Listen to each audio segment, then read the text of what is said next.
Hello दोस्तों, कैसे हो। दोस्तों, आज हम इस वीडियो में बताएंगे कि जो JNVST 2026 होगा।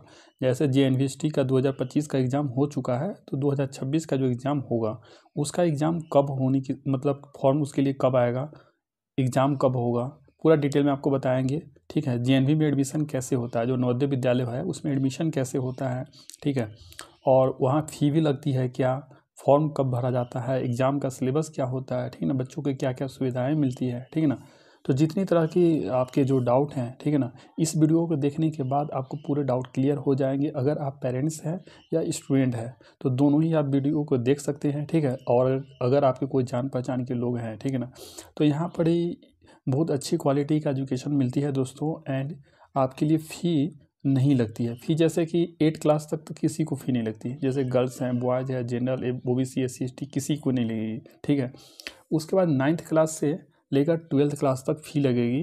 तो गर्ल्स का तो नहीं लगेगी, 9th के बाद भी गर्ल्स को नहीं लगेगी, और SC ST कैटेगरी के जो बच्चे हैं उनको भी नहीं लगेगी, जो हैंडीकैप्ड होते हैं उनको भी नहीं लगेगी, और जो BPL वाले होते हैं उनको भी नहीं लगेगी। केवल बॉयज़ का लगेगा, वो भी OBC एंड जनरल का। ठीक है ना, तो इन कैटेगरी को छोड़ कर अगर आप जनरल के भी हैं, लेकिन अगर आपने BPL सर्टिफिकेट बनवा लेते हैं बिलो पॉवर्टी लेवल का, तो आपका भी नहीं लगेगी। ठीक है, तो कितना फ़ी लगेगा वो भी आपको डिटेल से बाद में बताएंगे। ठीक है, तो चलिए वीडियो स्टार्ट करते हैं। तो आप यहाँ देख सकते हैं कि इसे समझने के लिए जो JNVST का 2025 में नोटिफिकेशन आया था, वहाँ से आपको पूरा डिटेल में मिल जाएगा। ठीक ना, तो लास्ट डेट टू अप्लाई, जैसा कि आप देख सकते हैं कि जो JNVST 2025 का नोटिफिकेशन आया था, तो उसमें दिया हुआ था कि अप्लाई करने का लास्ट डेट कब था, 16/9/2024। तो यानी समझ सकते हैं कि सितंबर में 16 सितंबर को लास्ट डेट था। ठीक है ना, तो उससे लगभग एक महीना पहले फॉर्म निकल जाती है। ठीक है ना, तो जून, जुलाई, अगस्त के महीने में एक्सपेक्टेड है कि 2025 अगस्त में आपका फॉर्म आ जाएगा, क्योंकि जो JNVST 2025 था उसका एग्ज़ाम आपका मतलब एक फॉर्म आ गया था अगस्त में, और 16/9/2024 लास्ट डेट था। तो इस बार जो फॉर्म आएगा अगस्त में, उम्मीद है कि आएगा, अगस्त महीना में फॉर्म आ जाएगा, और लास्ट डेट मतलब सितंबर तक रहेगा। ठीक है ना, सितंबर में 15 सितंबर 16 सितंबर तक मान सकते हैं कि फॉर्म भरा जाएगा। तो फॉर्म कब भरा जाएगा, फॉर्म कब निकलती है, इसके बारे में आपको कोई डाउट नहीं होगा। ठीक है, तो अब यहाँ पर ये देख सकते हैं कि नवोदय विद्यालय का एक वेबसाइट होता है, फॉर्म आप कहाँ से भर सकते हैं। तो फॉर्म भरने का लिंक आपको नवोदय विद्यालय की जो वेबसाइट है, ये नवोदय www.navodaya.gov.in, यहाँ से आपको फॉर्म भरने का लिंक मिल जाएगा। अगर आप मेरे चैनल को सब्सक्राइब कर देंगे तो यहाँ भी आपको अपडेट दे देंगे, और जब भी वीडियो को अपडेट देंगे तो उसमें डिस्क्रिप्शन बॉक्स में लिंक में फॉर्म भरने का भी दे देंगे। ठीक है, तो आप यहाँ देख सकते हैं 2025 का जो 2025 का जो बैच रहेगा, 2025-26 सेशन में, उसके लिए एग्ज़ाम 24 में ही हो गया था ना, 24 में फॉर्म आ गया था। ठीक है, 24 में फॉर्म आ गया था। और तो आप देख सकते हैं कि फॉर्म कब आ जाता है। ऐसा नहीं है कि आपका एग्ज़ाम हो जाएगा उसके बाद आपका फॉर्म आता है, फॉर्म पहले ही आ जाता है, फॉर्म पहले ही आ जाता है। जैसे कि अगर आपका 6 क्लास में एडमिशन के लिए JNVST का एग्ज़ाम होता है, 6 क्लास में एडमिशन के लिए, तो फॉर्म आपका कब आ जाएगा, फॉर्म आपका पहले ही आ जाता है। जैसे कि आप 5th का एग्ज़ाम देंगे फरवरी मार्च में, ठीक है ना, तो ऐसा नहीं है कि फरवरी मार्च के बाद फॉर्म आता है, बाद फॉर्म आएगा, आपका फॉर्म पहले ही आ जाएगा। आपका अगस्त में फॉर्म आ जाएगा, और सितंबर में लास्ट डेट रहेगा, 15-16 सितंबर के आसपास। ठीक है ना, तो ठीक है, तो अगर अभी आप 5th क्लास में पढ़ रहे हैं, अगर मान लेते हैं अगर आप 5th क्लास में पढ़ रहे हैं, तो आप फॉर्म भर सकते हैं। और फॉर्म कब भरेंगे आप, जुलाई में फॉर्म निकलेगी, सॉरी अगस्त में, तो अगस्त में जब फॉर्म निकलेगी तो आप फॉर्म भर सकते हैं। जो भी अभी 5th क्लास में पढ़ रहे हैं, ठीक है, वो फॉर्म भर सकते हैं। ठीक ना, तो इसके लिए नवोदय विद्यालय पूरे इंडिया में, लगभग इंडिया के हर डिस्ट्रिक्ट में है। इंडिया के जितने भी स्टेट है, केवल तमिलनाडु को छोड़कर जितने भी स्टेट एंड यूनियन टेरिटोरी है, तो हर जगह है। तो सारे पूरे ऑल ओवर इंडिया में लगभग नवोदय विद्यालय है। ठीक ना, तो आप कहाँ फॉर्म भर सकते हैं, आप जिस डिस्ट्रिक्ट में आपका घर है ना, इंडिया के जिस डिस्ट्रिक्ट में आपका घर है, तो उसी डिस्ट्रिक्ट के नवोदय विद्यालय के लिए आप फॉर्म भर सकते हैं। ठीक है ना, लेकिन उसके लिए एक कंडीशन है कि आप उस डिस्ट्रिक्ट के ही आपका घर होना चाहिए। जिस डिस्ट्रिक्ट में के लिए आप फॉर्म भर हैं, उस डिस्ट्रिक्ट में आपका घर होना चाहिए, रेसिडेंस होना चाहिए। ठीक है, और उसके अलावा आप उसी डिस्ट्रिक्ट के जो नवोदय विद्यालय है वहाँ से आप 5th क्लास पढ़ रहे हो। ठीक है ना, 5th क्लास मतलब पढ़ रहे हो, ठीक है, उसी डिस्ट्रिक्ट से। अब आप किसी भी क्लास में फेल ना हुए हों, 1 2 3 4 5 है, मतलब आप फेल नहीं हुए, रिपीटर नहीं होना चाहिए। ठीक ना, तो यहाँ पर बहुत सारा डिटेल में आपको बताएंगे जो उसके लिए क्या क्या क्राइटेरिया है। ठीक है ना, तो यहाँ पर ही फ़ी की बात किया जाए तो फ़ी तो जैसा कि आपको बता दिया था कि यहाँ फ़ी नहीं लगता है, ठीक ना। जैसे कि जितने भी बच्चे होते हैं 6 से 8 तक किसी को नहीं लगेगा। उसके अलावा SC ST को कैटेगरी है उनको 9th से भी नहीं लगेगा, मतलब SC ST को तो कभी नहीं लगेगा। और बाकी जो जनरल हैं उनको 6 से 8 तक नहीं लगेगा। उसके अलावा जो गर्ल स्टूडेंट है, गर्ल है, तो गर्ल का भी नहीं लगेगा। गर्ल का 9th 10th 11th 12th मतलब किसी भी क्लास में नहीं लगेगा। अगर जो OBC या जनरल कैटेगरी के हैं लेकिन वो BPL में आते हैं तो उनका भी फ़ी नहीं लगेगा। और जो जनरल कैटेगरी के हैं OBC हैं और BPL में भी नहीं आते हैं तो उनका फ़ी लगेगा, लेकिन कब से? 9th क्लास से, और केवल बॉयज़ का, गर्ल्स का नहीं लगेगा, ठीक है। तो अगर बॉयज़ के जो भी हैं तो उनके पेरेंट्स, माता पिता अगर गवर्नमेंट जॉब में हैं तो उनका फ़ी 1500 रुपया पर मंथ लगेगा। और जो जिनके माता पिता गवर्नमेंट जॉब में नहीं है तो उनको 600 रुपया पर मंथ लगेगा, ठीक ना। तो यहाँ पर ही जो पढ़ाई होती है कौन से मीडियम में होती है। एक तो पहला यहाँ CBSE बोर्ड का एक स्कूल होता है, और यहाँ पर ही क्या होता है कि 6 क्लास से लेकर 8 क्लास तक, ठीक है ना, 6 क्लास से 8 क्लास तक आपका पढ़ाई रीजनल लैंग्वेज में होती है, रीजनल लैंग्वेज में, ठीक ना। अब जिस स्टेट में है वहाँ से ही उसी स्टेट का रीजनल लैंग्वेज में होती है, ठीक है ना। उसके अलावा जो 9th क्लास है, 9th क्लास से और 12th क्लास तक, तो वहाँ से आपका जो मैथ और साइंस है वो इंग्लिश मीडियम हो जाता है। मैथ और साइंस इंग्लिश मीडियम में, और बाकी जो आपका सोशल साइंस है वो आपका हिंदी मीडियम में रहता है, ठीक है। तो ये 4 चीज़ें हैं, ठीक है। उसके अलावा आप देख सकते हैं कि एक क्लास में कितने बच्चों का एडमिशन होता है। तो एक क्लास में आपका जब 6 क्लास के एग्ज़ाम होता है तो 80 स्टूडेंट का एडमिशन होता है। अगर स्कूल टेम्पोररी साइट पर है तो वहाँ हो सकता है कम बच्चे के एडमिशन हो, 40 का हो, ठीक है। लेकिन अगर परमानेंट साइट पर स्कूल चल रहा है, उसका पूरा बिल्डिंग बन गया है, तो वहाँ पर 80 बच्चों का एडमिशन होता है क्लास 6 में, ठीक है ना। और उसके लिए JNVST का एग्ज़ाम होता है ना, जवाहर नवोदय विद्यालय सिलेक्शन टेस्ट, ठीक है ना। तो उसके लिए आपको बता दिया कि फॉर्म कब आता है, ठीक है ना। फॉर्म आने का बता दिया कि लगभग अगस्त में फॉर्म आएगा, और एग्ज़ाम कब होगा। तो इस बार जो एग्ज़ाम हुआ था, फॉर्म तो आ गया था अगस्त में, और 16 सितंबर लास्ट डेट था, लेकिन एग्ज़ाम हुआ था जैसे कुछ नवोदय विद्यालय होते हैं ठंडे एरिया में, कुछ गर्म एरिया।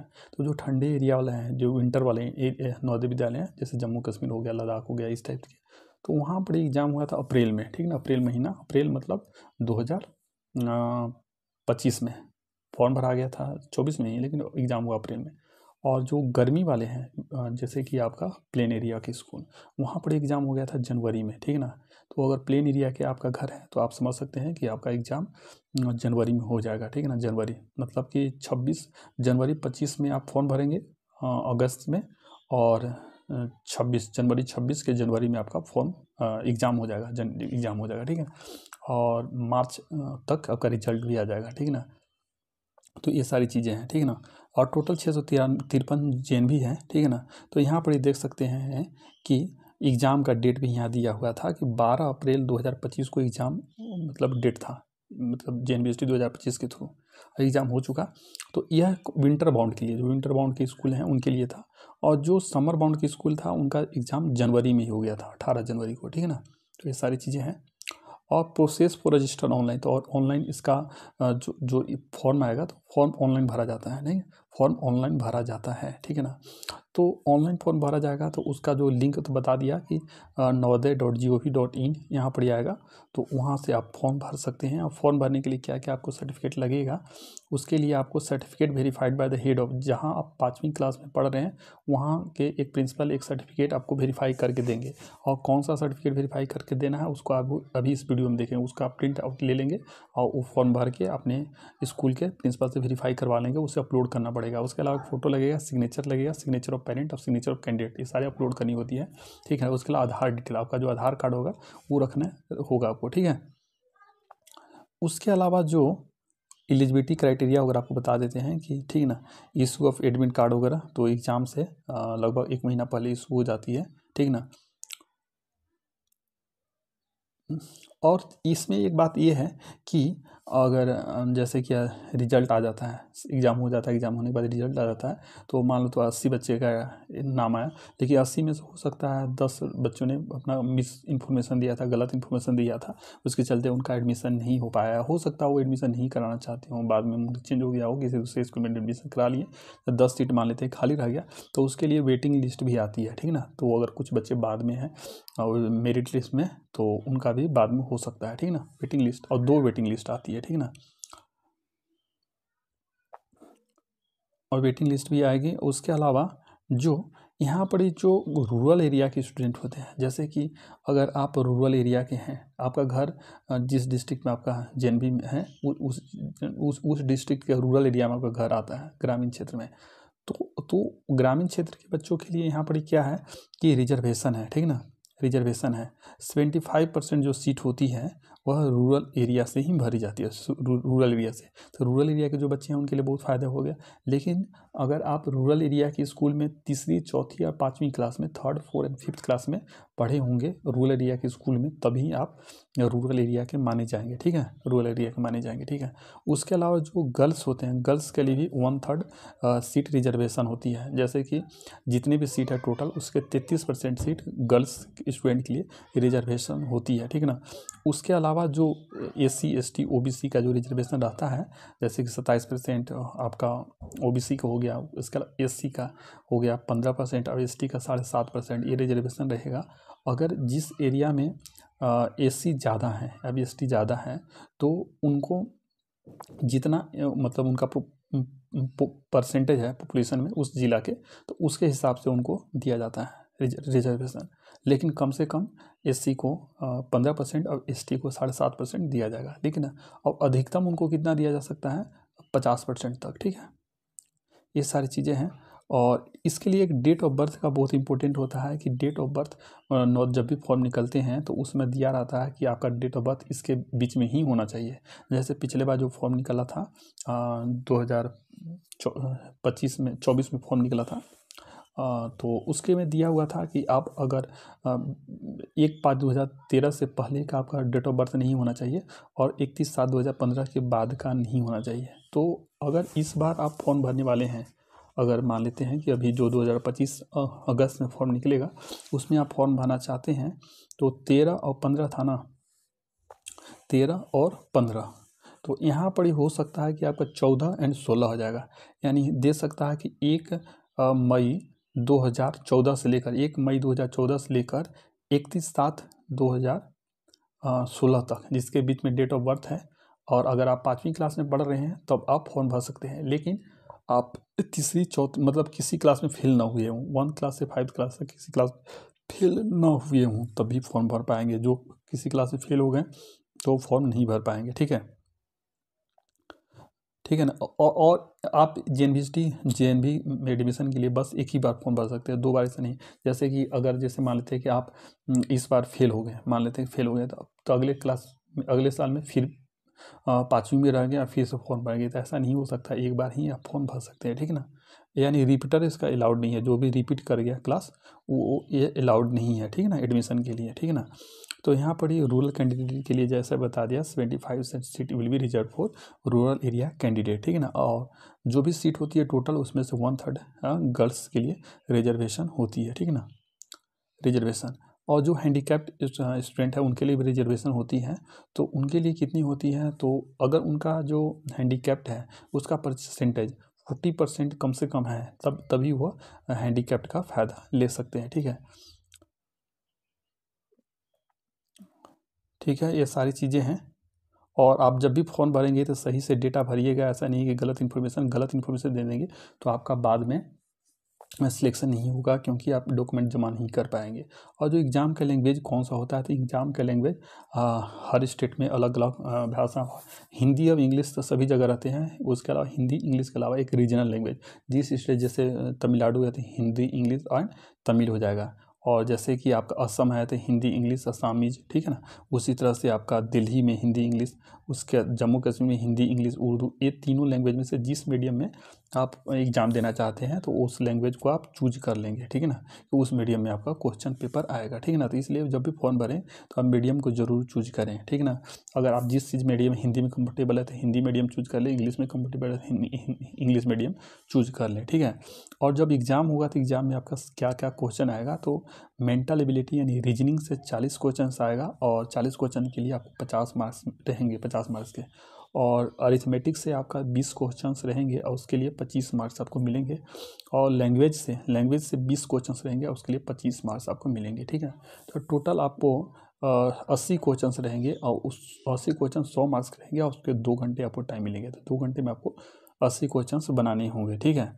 और जो दिव्यांग हैंडीकैप्ड स्टूडेंट होते हैं उनको 40 मिनट अलग से टाइम मिलेगा, ठीक है ना। तो ये OMR सीट वाला आंसर होता है। जैसे कि 4 ऑप्शन दिया रहेगा तो 4 में से किसी एक को टिक करना होगा। जो भी सही आंसर है उसको गोला करना रहता है, ब्लैक कर देना होता है, ठीक ना। जैसे कि आपको आगे बताएंगे कि कैसे आंसर देना है, ठीक है ना, उसका भी प्रोसेस आपको बताएंगे। तो जो मेंटल एबिलिटी वाला होता है, जो रीजनिंग वाला सेक्शन, तो रीजनिंग वाला सेक्शन में आपको चित्र वाले ही आते हैं, फिगर वाले क्वेश्चंस आते हैं। Verbal test consist are based on figure and diagram. तो फिगर एंड डायग्राम वाला ही क्वेश्चन, जैसे कि यहाँ पर ऑड फाइंड करने के लिए जैसे 4 गो डायग्राम दिया हुआ है, इसमें से ऑड कौन सा है। तो जो भी डिफरेंट टाइप का है, विषम है, विषम हिंदी में विषम बोलते हैं, तो विषम जो भी है तो उसको फाइंड करके जो भी ABCD जो भी है तो उसमें से 4 में से जो इसका सही आंसर है उसमें गोला लगाना होगा, काला कर देना होगा, ठीक है ना। तो यहाँ पर भी जैसे यहाँ पर दिया है कि फिगर मैचिंग, तो जो फिगर जो ऑप्शन में यहाँ पर जो फिगर दिया हुआ है तो इसके जैसा फिगर इस चारों में से कौन है, तो जो भी है तो उसमें आपको गोला करना होगा, ठीक है ना। इस टाइप से रीजनिंग में क्वेश्चन, रीजनिंग वाले सारे क्वेश्चन आपको फिगर वाले ही मिलेंगे, फिगर वाले ही मिलेंगे, ठीक है। तो रीजनिंग में देख सकते हैं जो मैथ है, तो मैथ में आपको ये टॉपिक दिए हुए हैं 12 टॉपिक, तो 12 टॉपिक से ही क्वेश्चन आएंगे, जैसे नंबर एंड न्यूमेरिक सिस्टम, ठीक ना। 4 फंडामेंटल ऑपरेशन होल नंबर, यानी होल नंबर रहता है ना, उससे आएंगे। उसके अलावा नंबर, न्यूमेरिक सिस्टम, ठीक ना, इंटीजर, इस टाइप से। Factor multiple including their properties, जो factor and multiple including their properties, decimal and fundamental operation on them, ठीक ना। जैसे डेसिमल हो गया, fundamental operation on them. Conversion of fraction into decimal, fraction को डेसिमल में कन्वर्ट, जैसे 1/2 है तो उसको 0.5 करेंगे, 0.5 को 1.2 करेंगे, इस टाइप से। मेजरमेंट वाला होता है मास, कैपेसिटी, टाइम, उससे भी क्वेश्चन आएंगे। सिंप्लीफिकेशन से जो आपका बोर्ड मास रहता है वहाँ से क्वेश्चन आएंगे। फ्रैक्शन, तो जो भी सिलेबस है आप उसको इसका एक स्क्रीनशॉट ले लेंगे और जो भी उसको अच्छे से आप तैयारी कर लेंगे। तो अगर आप 2-3 महीना भी तैयारी करेंगे अच्छे से, आपका एग्ज़ाम क्लियर हो जाएगा। अभी उतना टाइम भी है। तो यहाँ पर जैसे एक क्वेश्चन है, what is the prime factorization of 10,000। तो फैक्टराइजेशन आप पढ़े होंगे, गुणनखंड, ठीक है ना, गुणनखंड आप पढ़े होंगे। तो यहाँ पर ही आप देख सकते हैं, इसका ऑप्शन डी करेक्ट है, ठीक है ना। तो इस टाइप से जो प्रश्न है वह बहुत इजी प्रश्न होते हैं, ऐसा नहीं कि बहुत टफ होते हैं। उसके अलावा जो लैंग्वेज सेक्शन है, तो लैंग्वेज, तो आप जिस लैंग्वेज में आप चूज करेंगे तो उसी में आपका आएगा। अगर हिंदी चूज करेंगे तो लैंग्वेज वाला टेस्ट हिंदी में आएगा, ठीक है ना, मतलब सारा ही हिंदी में आएगा। तो लैंग्वेज में क्या आते हैं, पैराग्राफ दिए रहते हैं। The main purpose of this test is to access reading comprehension, reading comprehension से आती है of the candidate. The test consist of 4 passage, ठीक ना। Each passage is followed by 5 question. तो एक क्वेश्चन से, एक पैसेज से, मतलब 4 को पैसेज दिया रहेगा और हर पैसेज से 5 आपके क्वेश्चन रहेंगे। तो अगर आप हिंदी मीडियम चूज करेंगे तो आपको पैसेज हिंदी में रहेंगे, इंग्लिश मीडियम चूज करेंगे तो आपको पैसेज इंग्लिश में रहेंगे, जो मीडियम चूज करेंगे उसी मीडियम में पैसेज भी रहेंगे, ठीक ना। पूरा क्वेश्चन उसी मीडियम में रहेगा जो मीडियम आप चूज करेंगे। तो यहाँ पर आप देख सकते हैं, इसने इंग्लिश मीडियम चूज किया था तो इंग्लिश में एक पैसेज दिया है, उससे संबंधित 4-5 प्रश्न दिए हुए हैं, ठीक है। तो इस तरह से आप देख सकते हैं, ठीक है।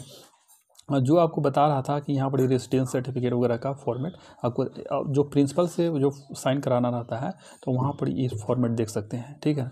तो यह जो नोटिफिकेशन आएगा उसी में फॉर्मेट दिया रहेगा, तो उसको प्रिंट करके इसको पूरा भर लेना होगा, ठीक है।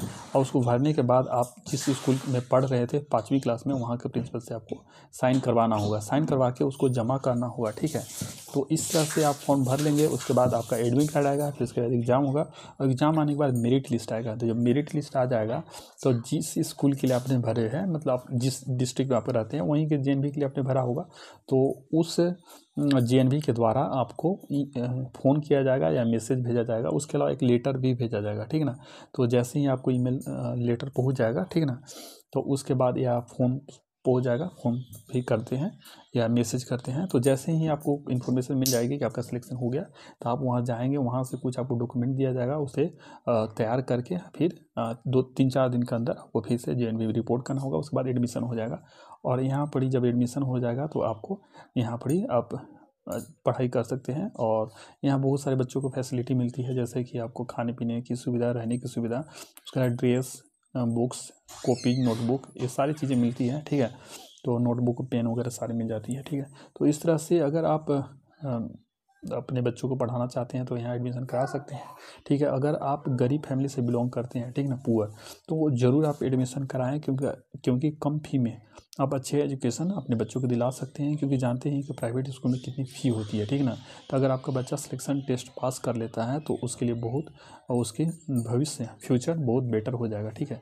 तो अगर आपको वीडियो पसंद आया तो इसे लाइक करें, चैनल को सब्सक्राइब करें and share this video to your friends and relatives. अगर कोई डाउट रह गया होगा तो कमेंट करके ज़रूर पूछिएगा, ठीक है। तो अगर थैंक यू।